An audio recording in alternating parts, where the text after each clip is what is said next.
What's up, everyone? This is Tatum. I'm back with another episode of Fuck This Review, and today I'm continuing down my Queen journey, for lack of better words. This is the second album of Queen that I'm actually reviewing. Uh, I listened to it a couple times just to get a understanding of the album and things of that nature, and I felt I should start back at the beginning, right? So today I'm gonna be reviewing Queen. It's always weird when it's like Led Zeppelin. Like, it's always weird when it's the name of the album is self-titled. But yeah, I reviewed Night at the Opera. If you want to go check that one out, I'll put the link below. This is my second Queen album I'm actually reviewing. It was weird. I went to Queen 2, and then like mid album I was like, why am I doing this? Let me start at the beginning just to hear how their sound progressed or how they were at the beginning of their career in a way. So I went back to Queen, the first album, and to be truthfully honest, before I get into it, I was actually, I wouldn't say shocked, but shocked of how good the album actually was to be their first album, and hearing some of the glimpses that will become like a Night at the Opera and things of that nature. You can hear the small glimpses, and to hear how really rock it was in certain aspects of the album, and I thought that was pretty cool. Just because the first album is always like it's raw. It's the before we can get polished, before the world really know who we are, and just things of that nature. So let's get into it. I don't want to waste too much of your time. I just want to go through a couple songs on here. Just give my take on a couple songs, what they meant to me, what I thought about them, and give my review at the end. So let's get into it. The album came out in 1973, I believe. Freddie Mercury wrote 5 out of 10 of the records on here. Brian May wrote 4, and I think Roger wrote and sung on Modern Times Rock and Roll.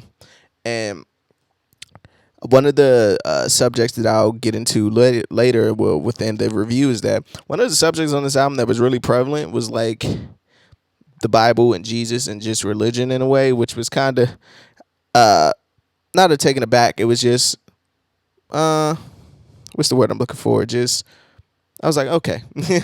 I wasn't expecting that. That's all I could say. I heard they made like a demo and was shopping it to labels, and no one was biting. Then one label bid on it, but they didn't want to go with them. And then like they found another label who signed them, but they only could record at the studio during like downtime and late at night. And so while mixing, mastering, they were seeing like prostitutes outside and things of that nature and crazy stuff. And I thought that was crazy. Imagine signing to a record label and they have a studio and they was like, yeah, but you're gonna use it during down hours.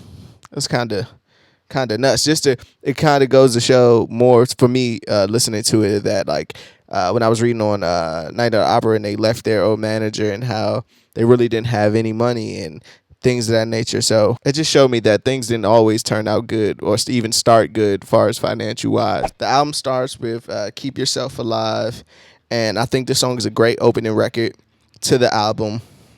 Opening track to the album, especially if you never heard the band before. I think it's always funny hearing a band for the first time or any new artist for the first time, and you can tell they're finding themselves, and you can see glimpses of their inspirations within the music and things of that nature. And again, like, it threw me off a bit, not threw me off, but only listened to one of their albums prior to this, and yeah, it was Night at the Opera's rock and roll, but it's so experimental in a way, and it was kind of amazing to see that they did have like this rock kind of sound to it that was really driven in rock that I just wasn't expecting. So that intro track really set the tone for me for what the album was gonna be. And Mercury vocals performance on here was really good. You could tell that like even if your first time hearing them on this album, it was like, oh, that guy has something.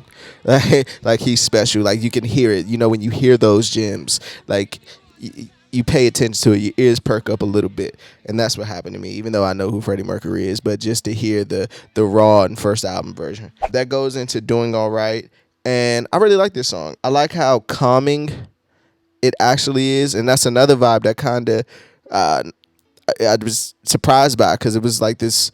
It was just so calming and like, but upbeat at the same time. But at a certain point, it turns into like this hard rock edge to it, and I thought that was pretty cool how they blended those two sounds together. But and when that electric guitar comes in, and he says like, yesterday my life was in ruin. Now today God knows what I'm doing. Anyway, I should be doing all right. And the way he sings it, well, the way it was sung, I just it's like a fell in love kind of thing at first sight.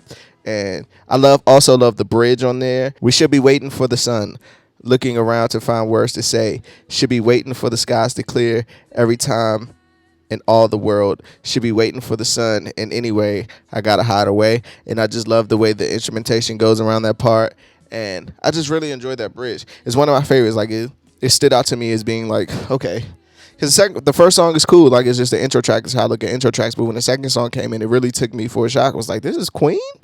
I didn't know they did this sound. Like, you know what I mean? And that's just me being ignorant of not uh, indulging in their music as much as I could. You know what I mean? I was born in 1990. Give me a break. But the great part is, for those people that be like, oh, you didn't know, blah, blah, blah. It's great that I'm finding like this stuff now, and now it's in my database, and now I have a point of reference for Queen and things of that nature, and I could pass it along to people and like, oh, but you haven't heard blah, blah, blah, and blah, blah, blah. And, it's just a great conversation piece. We're going to Great King Rat. And this song caught me off guard in a great way. Many say, I'm not sure, Queens fans let me know, but when I was reading, it said like this is one of the first songs that we, I guess we got that Queen signature sound. But I thought I heard it in the track before also, with just Freddie Mercury's vocals ability. And maybe I'm just looking at it from a vocal standpoint and not production standpoint, but I was reading, and it was stuff that came up with this record was that it was the first time we're hearing that Queen signature sound. And I can hear that on the part with don't listen to what mama says, not a word mama says, or else you'll find yourself being a rival or being the rival. I could hear it at that part. I was like, okay. It took me a minute once, because I read that, and then I listened to it for like the third, fourth time, and I was like, okay, I kind of see what they're talking about with that statement. Just the way I think Queen, again, I'm second album listening to them, but it's this drum pattern that Queen, that they have in their music that's kind of theirs in a way. That's just me, though, from just looking at it. And you could tell they were just vibing out, because at certain points it sounds like it becomes a jam session, for lack of better words. What is the lines in here? When you like to know people, Great King Rat was a dirty old man he was. I just love the way that this, it's like this, I wouldn't say medieval kind of talk, but it was more like the way that how theatrical the lyrics were on this album. It really it made me smile a bit of just happiness. Like, damn, they were really trying to be something different and trying to just incorporate different themes into music and things of that nature. So I really like it. And the next song, again, to piggyback off what I just said of that, I think it's Fairy King, a fantasy kind of world record, which it kind of, like I said, piggybacks off what I just said of creating this fantasy world and creating these characters and creating these themes. It was just pretty cool. And they said also that this was one of the first Queen songs to feature Mercury's piano skills. I guess he didn't play the piano a lot prior to this, even though this is their first album, so I don't see where he would play. But because he wasn't classically trained, he just played off just feeling, like a lot of musicians do. What did Brian May say? This is the first time we really seen Freddie Mercury working at his full capacity. He's virtually a self-taught pianist, and he was making vast strides at the time, although we didn't have a piano on stage at the point because it would have been impossible to fix up.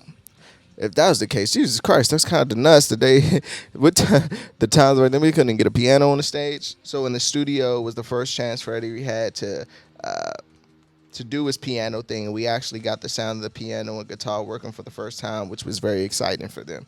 Pretty cool. And they said, this was one of the first songs that sort of epics where there was a lot of voice overdubs and harmonies, kind of that Queen signature sound in a way. And the Mother Mercury line was inspired by his own mother, Cool thing. I'm not sure how true this is, but that resulted in his name change.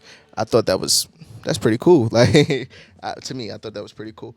And then a certain part at 3 minutes and 13 seconds when the beat comes back in and it just goes crazy. It's my favorite part of the record. Go to 313 and you'll see what I'm talking about. Next song is Liar, and I'm not sure how true this is, but I read the song was originally over 6 minutes, but the record company trimmed it down to shorten the song, I guess, just to be more commercial. And I don't know. Record companies back then, even today, are still weird. Like, yeah, that song's too long. What? There's plenty of artists, Led Zeppelin, Beatles, all these bands that had like extremely long songs and things of that nature. I just thought, but as your first album, I guess you wouldn't have a lot of creative control for the most part. Right? Companies want to protect their investment, especially on the first album. We got to see what you could do. But that's a cool record. That goes into The Night Comes Down. That one's one of my favorites. I don't know why. I just like that record. Like everything about it, I just enjoyed. And it was the first song they recorded at the, let me get the studio name right, Daylane Lee Studios, which they can only record at night times and during downtime, which again, like I stated in the beginning, that's just crazy. Like, but I'm sorry, y'all can only record it. I never heard anything like that with an artist signed to someone. That's kind of crazy. But again, I really like that song. I like that acoustic guitar feel, like a sound that I didn't just expect from them from listening to the album I listened to prior to this. And it's kind of a reflection song. And then that guitar pickup at the end is just dope. Like it's certain parts of music. I'm pretty sure I'm not the only one, but it's certain parts of music that I could listen to a whole song and then it'll be like this 3 second part of this synth or this guitar, and I like that's my favorite part. That 3 seconds at 4:43. That's just me though. That goes into Son and Daughter. Great production, especially at my favorite part again is like when it's at the I want you to be a woman. That part. Favorite part to tie in that religious thing I was talking about.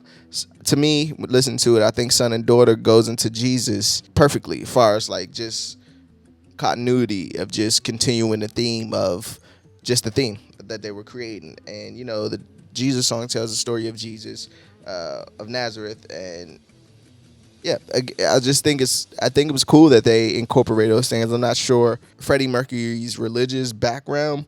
You got any more information on that you could let me know why the religious thing was so heavy in here? Not so much heavy that it was like, this is a gospel album thing, but the it had a lot of religious references. If you have any clue on that, let me know. Queen fans, let me know.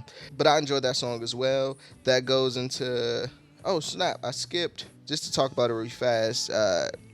Modern time rock and roll. It gave me that old classic rock and roll feel of a record, and I enjoyed it as well. It was, compared to everything else, it was kind of a letdown, but it did have that sound of rock, that classic rock and roll that I just didn't expect for them to have in their repertoire.